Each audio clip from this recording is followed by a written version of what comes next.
Well, you've done it. You've reached the midpoint of these presentations, so for a few minutes I'm going to chat with you while some of you process all of the graphs and charts and future possibilities of what you've seen. My name is Tony Ford, and I was fortunate enough to be one of the Thryve mentors for this program and work with a lot of these great team members. Also, I'm a mentor here in Tucson for a lot of different organizations, and I'm a serial entrepreneur. I co-founded artfire.com, and I am also the founder of Maker House, who I hope some of you have been there at least once or twice. What? Got at least a couple there, that's good. What I'd like you to think about for a second here is that if you survey most Americans, including the folks like you sitting in the audience, their number one fear is public speaking, and their number two is death. Which means you'd all rather be in the casket than giving the eulogy, which I find very interesting.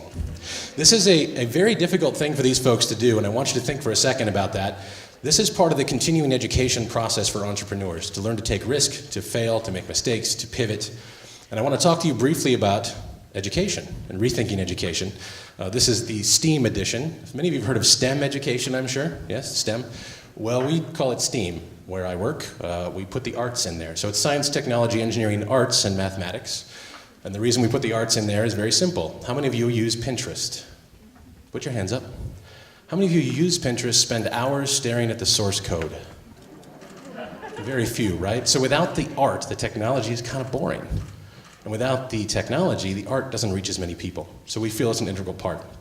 Now at Maker House this summer, we were lucky enough to do a bunch of summer camps, 8-hour summer camps for kids, ranging in age from age 6 all the way up to 15. And those kids were dropped off, they held the forms filled out by their parents, and many of those forms said things like, my child has ADD, my child has behavioral issues, my child has trouble concentrating. Now mind you, this is an 8-hour camp, 8 straight hours of engineering or physics. We didn't run into any of those problems. We didn't have any of those issues.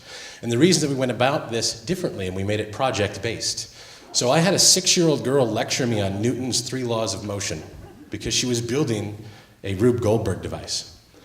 I had a 9-year-old girl who came into electronics camp saying, I don't think I want to be here, my dad is making me come. And she left a week later having completely rewired an arcade machine that was built in '85 by herself, soldering the wiring harness, reading the wiring diagram, and thinking that maybe she wanted to be an electrical engineer in a week. All right? What that tells us is that this type of education, this project-based education, this really focused education where kids can pursue what their passions and their dreams are, face problems, and fail, consistently fail, is vitally important. We have to teach people to fail. It's okay. And what I want to show you briefly before we talk a little bit more about this is one video from a 13-year-old student who was at our summer camps who wanted something a little more advanced. And this is Jacob and what he made.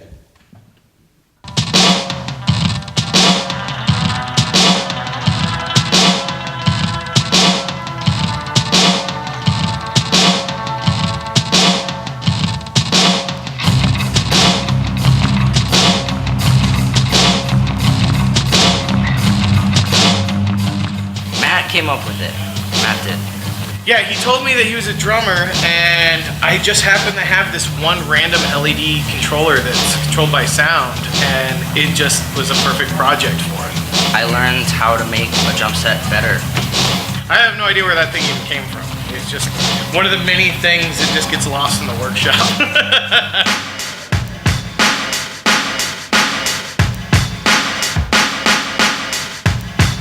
So basically there's a small LED control box that has a microphone in it, and when it detects a certain amount of sound, it changes the color output for the LED strip.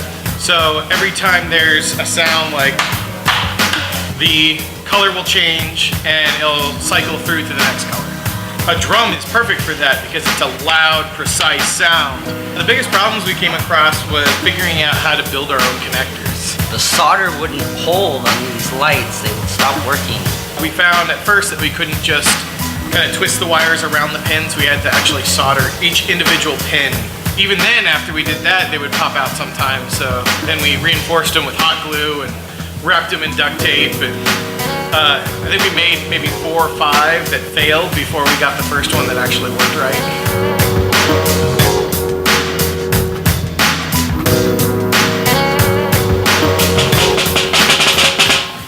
That's really satisfying though. a Blue Man Group.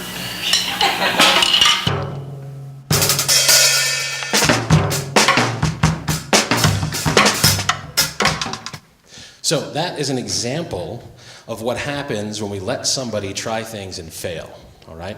He failed 5 times. That was actually the other week while Jacob built this. Matt did some soldering in the video, but Jacob had to do all the work on that drum kit. So Matt would stand there and help him and come back and say, maybe you should try something else.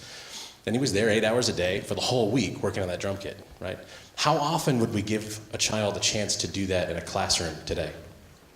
To sit there for a week and try and fail and be supported. How often are we doing that with our entrepreneurs and our nonprofits? Are we giving them a chance to fail and say, it's okay, we support you, pivot, try something else? What we have here tonight is the foundation that's been built by funders and mentors and leaders in this community to get these folks just off the ground, just the beginning of their journey. And how can we, as a community, help support them so that they can fail and they can pivot and they can adapt and they can build something powerful? That's the question I have for you tonight. Thank you.